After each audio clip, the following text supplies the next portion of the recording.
Welcome back, Alcaturites. I am returned. It's been a little bit of a little break there. Went on a vacation, came back, got settled in. I think we missed like a species profile of... What was the last one? I can't remember what the last one was. Stegosaurus, maybe? But I know last week we had a dev diary, which was a real quick video. I know a lot of people have covered that. Yeah, so I just, for my folks, we'll look at it. And there was a feature focus that came out, really short one here, so that's why we'll just do a dev diary recap real quick of the things in that. And then we'll, look at the feature focus. Let's see, we'll go with that screen. Boom, full screen.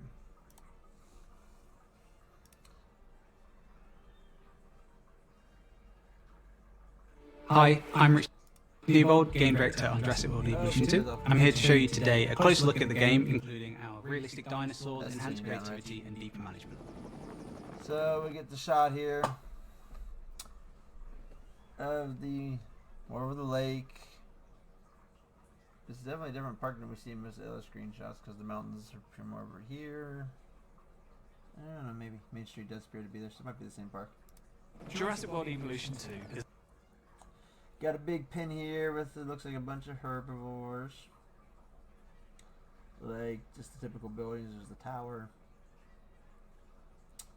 Viewing station looks like. Is a dinosaur management simulation game that builds upon the success of the first game released in 2018. The game includes new features, content, gameplay mechanics, and of course new dinosaurs. I'm Adam Woods, and I'm the executive producer working on Jurassic World Evolution 2. We're really looking forward to bringing players an incredible Jurassic World experience.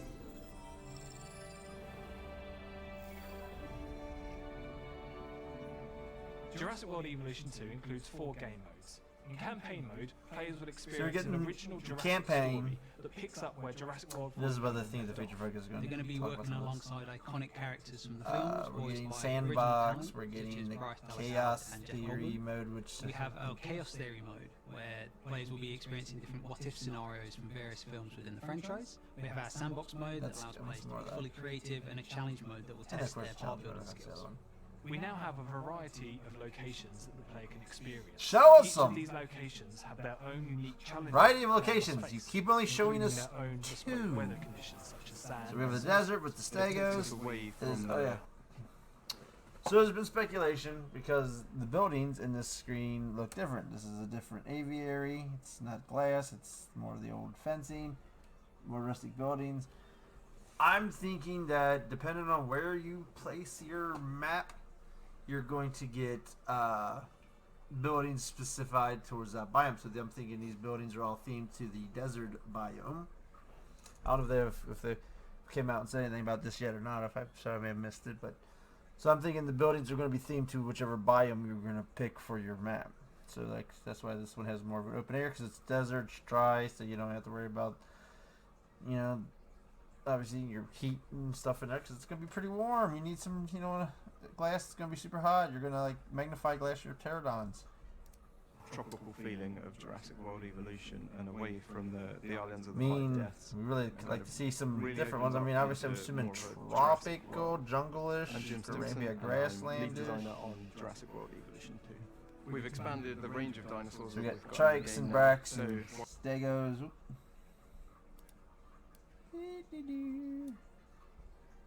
And another somebody back of there. Gyrosphere in there. You get your monorail still back. We've got in the game now. So while we've got land dinosaurs, we pterodon have flying. also included flying and marine reptiles too. We've got more behaviours and interactions between dinosaurs in Jurassic World Evolution 2. We've added these in to bring the trikes little battle in there, little authenticity to our dinosaur behaviour. We've been working really hard on improving the hunting and fighting systems so they're more dynamic. We have group attacks now, so packs of velociraptors will attack their prey. This is awesome. We've also been adding more depth to their social and environmental behaviours, so they'll now interact with the world around them in a more authentic way. First review of the raptors, by the way, right there. And research tasks are now handled by a new staff member. Arm them in a more authentic way. So I forgot, yeah, so our first look at the raptors here. Stagger trot, We've and also you been got the adding 3 more raptors depth. chasing. That's pretty cool. So I guess it's, I don't know, is there maybe a stamina based kind of thing on if they would catch him or not. So maybe that would work. Their social and environmental behaviours, so they'll now interact with the world around Catch them. to in a more get. And so there we are. We got our first good look at the raptor in the game. Skin tile. That don't look too bad. authentic way. Dinosaur creation and research tasks are now handled by a new staff member, the scientist. This is They're going to be so. part of all aspects. I feel this is definitely out of something they may have borrowed from from Planet Zoo. Planet Zoo, of course, you have your zookeepers, your vets, your vendors, your mechanics. You pretty much got a whole staff of you got to keep track of. So obviously they don't sound like they're going that far with us. So we're getting scientists, and that's going to affect our stuff. So that's really cool. So you get a little staff management things here, and each scientist obviously has its own perks that you bring with them. Very cool new guy, very cool new good dynamic, I believe there. Effects of dinosaur creation from the very beginning So you to get the the bio, what their perks are, what they give you at each one, how much they cost you. Then you can uptrain them. very end. As Cool new part of the feature. creation process, the players will be And these manipulating guys are the gonna dinosaur like tie DNA to into. increase or decrease the chance of If you overwork traits appearing them, when the dinosaurs that are would be the alive. sabotage One of these factor traits coming might be from. being more resilient to disease. With your scientists, you need to be really careful how you manage them. Each time you assign them a task, they get a little bit of stress. If you don't rest them, then they get a little. Let's back up. That's a weed to weed here. Scientists, you need to be really careful how you manage them. Alright, so obviously it feels like they're clicking on the AC building here. So you're getting your storm defense, your additional ranger team, task scheduling, task efficiency, and scanners. So it looks like they're combining, maybe is that everything looks like it might be getting combined in the one building? So you got the helicopter, and you got maybe parking spots over there. Guess that's the vet place over there. It kind of looks like a basketball court. Each time you assign them a Condensing the task, buildings, they maybe? get a little That'd bit be of cool. stress. If you don't rest them, then you risk them getting burnt out. And then if they do become burnt out, and then you assign them another task, then there is an increased risk of sabotage. Sabotage. also added- Alright. So the key thing that comes out on this screen that everyone is in, so you get to see, looks like this might also be a different view of that one of our famous part that they show in all the trailers maybe. But is this right over here? Mouse cursor. That appears, everyone is saying, looks like that's definitely going to be our lagoon area. So pretty much for the marine is you're just going to pop one of these down, and I would assume you just put the animal in it. You need to really show us how that and the aviaries work with the animals. So we know the flyings are supposed to be able to break out. Obviously, I guess your marine reptiles cannot break out. I mean, what are they going to do? Flop on the land? But plop, plop, plop, plop, plop, plop, plop. But that looks like there's our marine habitats, marine reptile habitats right there. It seems to be the one thing they're definitely holding back on. I mean, they've given us a little taste of the aviaries here and there because I guess that's existed before, but they are really not giving us much on that so far. The new territory system. So our dinosaurs will dynamically create this territory depending on the different things and the enclosures that it might need as part of its environmental requirements. Dinosaur territory can overlap as well. With some dinosaurs that's going to be fine, because we've got cohabitation, so some Rocks and dinosaurs trikes are living together. Sometimes Stegas, as well, Braxton, they don't like other Corys. species of dinosaurs. And when that happens, dinosaurs can fight. There. And the winner gets to keep the territory, and the loser will go and have And you to go out, rebuild Stego it trike fight! and find the things Stego that they trike need. fight! We no longer have Herbivores can in Jurassic fight! World Evolution 2. What we've replaced it with is paleobotany. We've reimagined prehistoric plants that the player must utilise to feed their herbivores within their I ain't territory. gonna lie. Each dinosaur will want Herbivore different things, fights are so awesome. It allows you to create a bespoke enclosure for your dinosaurs. If it's just Showing a one little species bit in there, of using the then new it's very biomes. easy to create that. But if you have two, if it's just one species in there, so you it can see allows that you a to little create bit there. a So we can see that. So it looks like they've also done a little condensing here as well.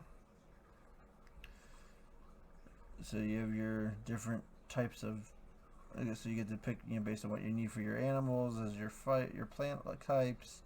Obviously the water, the paint, the rocks, which we've seen in some other spots. This is also your feeder, because there's your goat, so I'm assuming that's for the meat feeder, so you can go there to get feeders for your carnivores. Enclosure for your dinosaurs.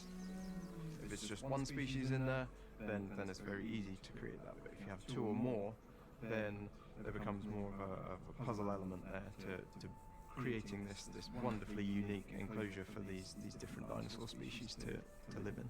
We've also introduced new guest interest groups in the parks as well. So the different types of guests will want to see different things in your parks. So we have general, we have adventure, we have nature and luxury.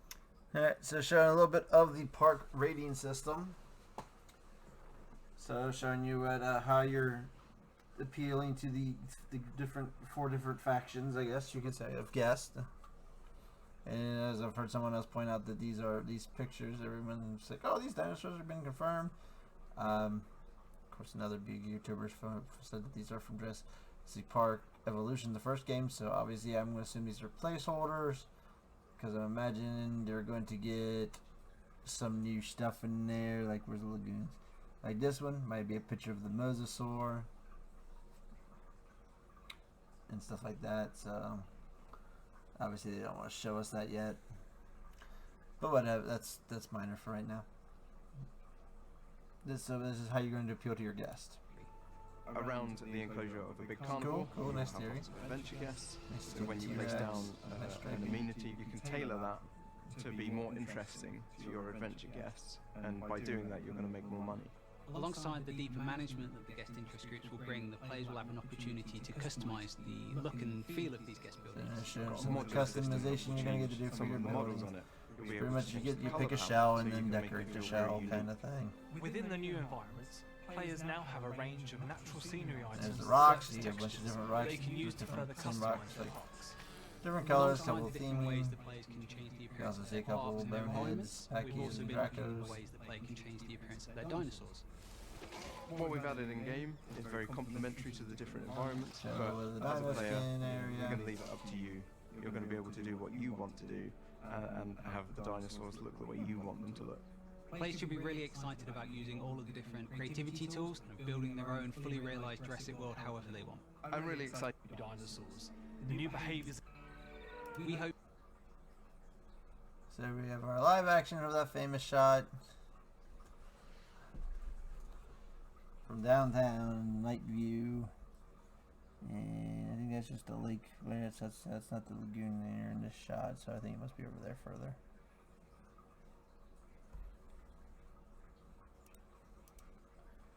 I think that's so that covered all of what was in that.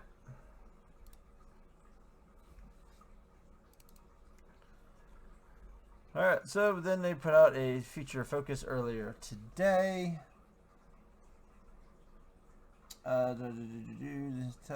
This week we're taking a look at the non-narrative game modes you can find in Jurassic World. So it's talking game modes, challenge and sandbox. Much like that, you will get the challenge mode. Some new exciting additions. I didn't play a lot of challenge in the first one, so I'm not exactly sure what was in the first one. We have 4 difficulties.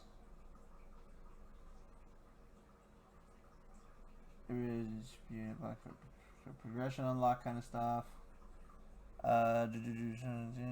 Proceed to the next one. Blah blah blah. New feature in challenge mode called conditions. These will place constraints on your game to make each playthrough slightly more challenging and will likely depend on which difficulty you're playing. If you're playing level 1 easy, you'll be limited to 25 animals, where on medium you'll only get 15. So just like different little, I guess, rules for your challenge mode. So is a bespoke challenge with different tasks you'll need to complete. The condition maps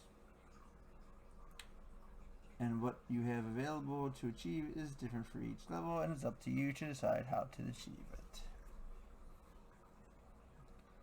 The challenge missions will have both a global location and a context that will make them really fun to play. They're not tied to the game's main narrative, So each of the play is nice. So wait. So each can be played in isolation. Plus, you can earn unique cosmetics. So you gotta beat them. You're gonna unlock some stuff using the game by beating them. So, yeah. Same as I think you unlock stuff from the challenge modes in the last one too. There might be some stuff I never unlocked because I never even played all the challenge modes. Then we're going to talk about. Then it talks about Sandbox Mode. Introduce it. The game mode features open-ended blah blah blah blah. Where you make your perfect park. Pretty much the stuff that you pretty much expect Sandbox to have. Options, perks, unlimited money, that kind of stuff. The new territory system means you can make a giant nature kind of preserve kind of thing, which is kind of cool. The maps from the Chaos Theory and Challenge modes will also be playable in Sandbox, so they have either in maps there. Offering a lot of variety for your park. Just remember, Sandbox Mode content needs to be unlocked by researching it in other modes. So your Sandbox parks will be constantly evolving with your gameplay. We'll start you off with some basic stuff, but the rest will need to be unlocked for you to access. So I know a lot of people are griping about that one. I mean, we gotta see exactly what it is. Unlocking, you gotta research. I mean, Sandbox gave you all the dinosaurs before. Did you have to unlock the dinosaur to get it in the Sandbox? Can't remember. Oh, it's been such a long time ago. So I don't remember you automatically got access to every dinosaur in Sandbox in the first game or not. If you're after you unlocked them in the gameplay, so it could be something like that. And you know, see where it goes. See what all gets locked in behind what. Yeah, so that was pretty much all they covered in that one. So I was like, that was really, really, really short there. So, I imagine we'll get a new field species guide this week. I don't think that they say anything because I know they didn't do one last week, and I don't think the other one was the Stego. I want to say, I believe it. Yeah, last one I think it was a Stego. So hopefully we're getting close to something new. Odds are it's gonna be one of the things that we just got revealed in the dev diary, like the Carothosaurus or the Velociraptor or the Pachycephalosaurus or Dracorex. I think these are the for sure. And there was a sauropod of something that we saw. Chasmosaurus, I think, was in there. So at least we now got a handful of dinosaurs that we now know are returning. But yeah, that's what we got so far. Still no release date. I imagine we're gonna get a feature thing on the Chaos Theory mode. See what all that entitles. Imagine at some point they're going to talk about the marine reptiles at some point. Who knows when? But until next time, folks. Kicharo. Wait for it. There it is. Until next time, folks. Kicharo out.